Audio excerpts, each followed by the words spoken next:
and welcome to the House of War. Today in Breaking Chains, we want to bring you the greatest rescue story of all into your home, Christmas. Christmas in July. We have 3 very different kinds of ornaments. Becky, can you tell which of the 3 is your favorite? Well, I will tell you stories of each of them. I love Christmas because ornaments. Christmas is a celebration of history, right? We look back on the birth of Jesus Christ and we celebrate that, but we also celebrate history and memories as families. We all remember that first baby ornament, or that ornament we made with our family, or that ornament we bought when we were on a trip. I still have an ornament that Phil and I bought when we were on our honeymoon. And so ornaments tell a story. They bring history to life. And one of my favorite ornaments, of course, of the 3 different types, is the hand-blown ornaments from Egypt. These are incredible. They are hand-blown. They are individually made by artisans who were losing their trade. And this is an ancient work that they've done for years. And now we've been able to help revive that and keep it alive. And I actually like what they call the ceramic ornament. It's still hand-blown, but they fill this little hole here where it's blown from with paint. And so it gives it a body that's not see-through. Yes. And when you hang this like in your window, I mean, yes, these are Christmas tree ornaments, but these hummingbirds really need to hang in your window from a ribbon or from fishing line or something. But the 14-karat gold paint on them, and they're just exquisite. No 2 are exactly alike because they're all individually handmade. And Egypt is just an incredible land of beauty and history. And when you visit there, you are just immersed in what feels so ancient. And you're back in time, and yet you're in the present day. And it's just an incredibly elegant country filled with diversity and story and history that like few other countries. So I love that Egypt story. And the artisans that make these work in, well-lit places. They have their own little desk. I went and visited, and of course, nobody knew why I was visiting. I was visiting to make sure that it was fair trade, yes, that they were paid correctly, that was well-lit, that they could come and go as they pleased, and they each had their own individual personalized stuff at their desks and their little workplaces. And the only kids that were there came when they had lunch break or something, and would bring their dad a cup of coffee or tea. And so it was just a really wonderful opportunity. And of course, our profits not only employ them, but go to medical and educational scholarships for their women. Mm-hmm. And so we step into their lives and risk issues that way. Very cool. Now, going back to the ancient history of Egypt, isn't that where the wise men came from? Well, I don't know exactly, but when I was in Egypt, they want you so badly to look in their stores and to look at their wares. And if you walk by a man that has a camel, he will be yelling at you, telling you, get on the camel, take a picture, no ride, just picture. So I was dumb enough, I know better. I grew up in Asia in the East, but I was dumb enough to get on a camel so they could take a picture, only to have the camel driver start running with the camel. And so all of a sudden, Phil and I were both on 2 different camels, started galloping on the back of a camel toward the pyramids. You do not want to ride a camel. They are the nastiest, meanest things. They spit at you, they snort, you about fall off. My purse was flying, my hair combs were flying. I was screaming. I thought I was going to fall off that stupid camel. No. I have so much respect now for the 3 wise men that came all that way on camelback. I think about that. Why did God send 3 wise men? Mm-hmm. Imagine if he had sent 3 women. They would have brought practical gifts. They would have cleaned the stable. They would have asked for directions and arrived on time. They probably would have brought a casserole. It would have been the first potluck, But seriously, I think about it, God knew exactly what he's doing because these men came 2 years late. And so that gave Mary time to get her girlish figure back. But I don't like camels. After after sitting on one and galloping on one, I realized it's not like a horse where you can get into an ebb and flow. You're just knocked all over the place and everything's flying and it's just very awkward. So I didn't like camels. Well, it sounds like you had quite We do the have an adventure ornament that's a anyway. camel, however, somewhere. Yep, he's right back there. So if you want 3 camels in your little manger scene at Christmas, there you go. You got that to help you. That sounds great. So one of the ornaments that I really like the gourd ornaments. I just think they're so whimsical and fun. Right here, this is like the little penguin, and I just think he's so cute and just is like the perfect little addition to the Christmas tree. One of the things about the gourds, it's amazing. I sat in a home in Peru and watched a husband and wife make these. It is so much labor and so much work. They etch each part of that gourd, and then they paint that section, and then they etch the next part and dip it and paint that part. And it's an amazing amount of work. And the thing I love about the third world is they never waste anything. They take a gourd hanging from a bush or a tree and they turn it into a thing of beauty. And they find ways to recycle everything, and it's organic, it's natural.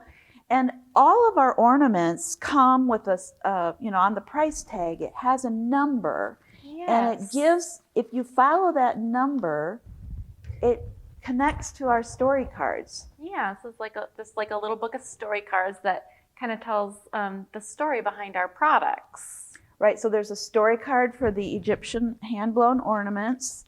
And one of my favorite, we have very few of these, by the way, because they're so delicate, we don't send them to events. This dragon, I'm not a dragon person, but the workmanship on this dragon is absolutely incredible. And so every time you buy anything from War, but our ornaments, you get a story card. So I remember at Christmas time with my kids, where probably 3-4 times a week, at night, right before they went to bed, we would lay under the Christmas tree and we would look at, say, the dragon and the hummingbird or whatever, and we would make up magical stories. And I told them that, your penguin would come alive when they went to sleep, and it would play with the dragon, it would play with the hummingbird, and it would play. And so we would make up stories of all the things on the tree. What I encourage people to do when they buy one of these things that are made by rescued and at-risk men and women is to tell the story to their children, so that our children and our grandchildren learn that the things we're purchasing aren't just purchased because we want stuff, but because we are supporting the work of someone's hands. We're helping them make a living with dignity, and we're also encouraging an ancient art. And so, yes, I love the gourds. They're fun, and some of them, have like a hole in them where you have a little scene inside of it. And so the gourds are really special as well. When I started those story cards, I wanted everybody to get one with every product so that they would know the program, the story of a program on one side and the story of someone in that program on the other side. And it's wonderful when you're giving it also as a gift to share the story with them as well. Yeah, and I think too, at Christmas time when you're packaging a gift and you are giving maybe to that person who has everything, right? So one of these things comes with a story card. I would take a gift I'm packing, if I was packing maybe a gift basket of coffee and tea, and I would put one of our ornaments in the packaging on the outside, just as that little extra touch. And so maybe there are companies out there who give gifts to their employees. And so you have 50 employees and you give 50 ornaments, or you put an ornament in the packaging or a gift card or something like that. But these make great, I've noticed when I speak at colleges that college students like to buy these. They don't buy them for themselves. They buy them for the perfect gift for their mom. Right. Because it comes with a story card. It's just that right price point for a meaningful gift for their mom. And so they're gorgeous. They're absolutely stunning. Yes. And they're really, there are some that are alike, but no two really are perfectly alike because they're all hand blown. So it's just a really fun gift. Yeah. Well, Becky, did you want to share about our blue and white ornaments that are featured on this little tree right here? I love the blue and white ornaments because I'm a blue and white girl. And I know it's a trend right now, blue and white, willow, blue willow. But in Asia, we all know the Holland Delft, Yes, right? yes. Well, this is Asia's version of Delft, and they are famous for their blue and white. In fact, this is what the poor man uses. The Okay. cheapest plates and utensils and all that are made from this blue and white. And so actually, if you were to buy imported stuff from Walmart, it would be more expensive than their blue and white. And so these little ginger jars in all different shapes, and we've turned them into ornaments. And I know blue and white is a trend right now, but I just love the fact that they make such a beautiful statement. And there's all different kinds. And then the fun one is the one that is a lunchbox. So this little lunchbox, it literally is a working lunchbox. You can take these little things apart. I had a tea party with my granddaughters, and they had their American Girl dolls sitting there. And I put food. We have little miniatures that come from there, and you can fit. I've got these little donuts, 3 little donuts that can fit in there, and that can fit in one. And literally in Asia, they really use lunchboxes like this. A poor man's lunchbox will be tin, or it will be blue and white like this. And so we have these fun little things. So for Christmas, we have these little cakes that have the miniatures that have the little snowman on it, and there's a tiny little cake, and then the fun one is the McDonald's Happy Meal. So since I'm a McDonald's, so we have the French fries and the hamburger. I know McDonald's doesn't sell hot dogs, but those were just some fun things for us. And then in honor of Christmas, there's an ice cream sundae. That one would be my husband's favorite. And then for Christmas, you know the story, 'twas the night before Christmas, and all through the house, not a creature was stirring, not even a mouse. And so we have a mouse and a little girl. And so just fun little things to go with your ornaments and to create memories and to share with your children and your family, your grandchildren, your neighbors, your nieces and nephews, that Christmas is about story. And taking someone else's story and making it part of your life, wrapping it around your Christmas tree and pulling it into your life, and training our children that we are doing something with a purpose. We're not just decorating, we're not just buying stuff, but we are actually supporting people to work with dignity when we have special ornaments. And we could talk all day about some of the stories of different ways people use these ornaments. But I know you want to talk about the Ornament Campaign. Yes. So with our Ornament Campaign, we offer like doctor's offices, places of business, the opportunity to like host a tree of ornaments in their office, which they can sell to their customers. And we either we can bring them a tree and or mail the ornaments if they're out of the area. But yeah, we offer the opportunity to host a beautiful display of ornaments in offices. When we came up with the Ornament Campaign, my goal was to give boutiques and stores and churches and medical practices a way to create meaning in their Christmas decor. And so, like you said, we may take one of these trees, or if they have a big tree, and give them ornaments. I know one of our biggest doctor's offices is in California, and they love to sell them. But what I really wanted to do was to give people sitting in a doctor's office, back in the day, we had to sit there for 40, 50 minutes, and I'd be looking at my watch going, come on, I gotta go, come on, I gotta go. And so that's why we created that little ring of story cards, so that sits in the doctor's office or the store or wherever, and they can, a lawyer's office, wherever, and they can sit there and read through real stories from the world of women at risk, and look at those and realize I may be sitting here waiting, but this place cares. They care about people with needs. They care about the vulnerable. And I feel right now that message is more important than ever. That social justice message that we are not only helping vulnerable people, we're employing them, but then these offices or businesses can have that story card there, have these ornaments where they are able to share with their consumer, their customer, the people who are coming there to get their teeth cleaned or whatever, that they care about something other than just cleaning their teeth. Yes. That they have an outreach to the community that's social justice. And I think that message is becoming more and more important in our world, especially right now as we've dealt with the pain of what we're going through as a nation. Yeah. And so I think these messages that show ways that we can step into lives and make a difference are terribly important.